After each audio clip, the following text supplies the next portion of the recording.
Àṣírí tú, wọ́n Lowo Anabọ ní Taiwo fi ń lu àwọn oní POS ní jìbìtì ńìlọrin. Lọ́jọ́rùú wẹ́sídẹ̀ẹ́ ọjọ́ 21 oṣù karùn-ún yìí ni ọkùnrin oníṣòwò POS kan Alimi Bukola Oyèkánmi tó wà lágbègbè ọlọ́jẹ̀ estate nílùú Ìlọrin nípínlẹ̀ Kwara ṣàlàyé fún Aláròyé pé owó Anabọ ni afurasí ògbólógbòó lè ní Akínrótìmí Taiwo ń lò láti fi lu àwọn oní POS ní jìbìtì. Ó ní ọkọ̀ ayọ́kẹ́lẹ́ Camry tó ṣe ringidi ni afurasí náà máa ń gbé lọ sọ́dọ̀ oní POS tó bá fẹ́ lù ní jìbìtì kí wọ́n má bàa fura sí i. Alimi ní díẹ̀ ló kù kí afurasí náà rán òun lẹ́wọ̀n, Ọlọ́run ló kó òun yọ.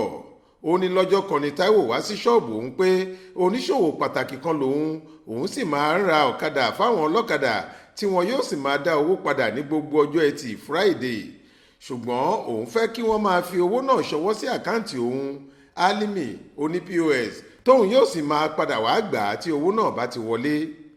Alimi ní òun gbà fún afurasí yìí torí pé ojú èèyàn gidi, ojú ọmọlúàbí lòun fi wò ó. Látìgbà náà ló ti jẹ́ pé gbogbo ọjọ́ Ẹtì ni Taiwo máa ń wá láti gba owó tí wọ́n bá fi ṣọwọ́ sí i, ṣùgbọ́n ṣàdédé ni òun gba ìpè lórí fóònù lọ́jọ́ kan láti ọ́fíìsì àwọn Opay pé àwọn oní POS mú ẹ̀sùn wá pé òun fi àkáǹtì òun lù wọ́n ní jìbìtì. Alimi ní òun lọ sí ọ́fíìsì àwọn Opay láti lọ ṣe àfọ̀mọ́ ara òun, ṣùgbọ́n ìyàlẹ́nu ló jẹ́ bí wọ́n ṣe fi onírúurú àtẹ̀jíṣẹ́ báǹkì tí wọ́n ń pè ní bank alert lórí owó táwọn oní POS fi ń ṣọwọ́ sí àkáǹtì rẹ̀ hàn, tí wọ́n sì fẹ̀sùn kàn án pé ní kété táwọn oní POS bá ti fowó ṣọwọ́ sí àkáǹtì Alimi tán ni owó tí Taiwo bá kó sílẹ̀ yóò pòórá. Alimi ní wọ́n ti ń fi àwọn ẹ̀ṣọ́ aláàbò civil defence wá òun kiri, òun sì sọ fún wọn pé ẹni tó máa ń fi owó náà ṣọwọ́ sí àkáǹtì òun yóò wá lọ́jọ́ Ẹtì Friday.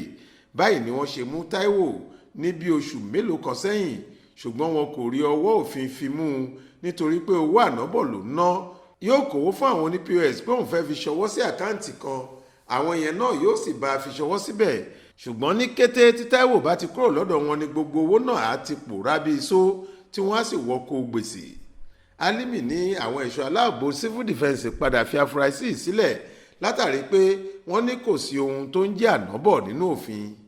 Lọ́jọ́ àbámẹ́ta sátidé ọjọ́ 27 oṣù karùn-ún ọdún 2023 yìí lọ́wọ́ tó tẹ Taiwo lágbègbè Òkè-Kéré lásìkò tó fẹ́ lu oní POS kan tí wọ́n ń pè ní Sakariyau Hamidu Oníyọ̀ tí ṣọ́ọ̀bù rẹ̀ wà ní ojúlé 22 òpópónà Ọmọdàda Òkèrèrè ní jìbìtì $26,000 náírà 26,000. Bí ìyẹn náà ṣe fowó ṣọwọ́ sí àkáǹtì tí Taiwo lòun fẹ́ fowó ṣọwọ́ sí tán ni owó tí Taiwo kó fún oní POS pòórá nìyẹn bá fi gbé ta. Làwọn ará àdúgbò bá nawọ́ gán ọmọkùnrin yìí, wọ́n lù ú bí ejò àìjẹ, wọ́n sì fà á lé Nigeria Security and Civil Defence Corps NSCDC lọ́wọ́. Alukoro àjọ náà nípínlẹ̀ Kwara Ayẹni Ọlásùnkànmí sọ fún Aláròyé lórí fóònù lọ́jọ́rùú wẹ́sídẹ̀ẹ́ ọ̀sẹ̀ yìí pé ìwádìí ti ń lọ lọ́wọ́ lórí ìṣẹ̀lẹ̀ náà. Ó ní lẹ́yìn ìwádìí làwọn yóò wọ afurasí ọ̀daràn yìí túrú lọ sí kóòtù. Ibrahim Alágúnmu ló ṣàkójọ ìròyìn yìí fún iléeṣẹ́ tẹlifíṣàn Aláròyé online. Faith Adébọ́lá ló kà á sétí ìgbọ́ yín.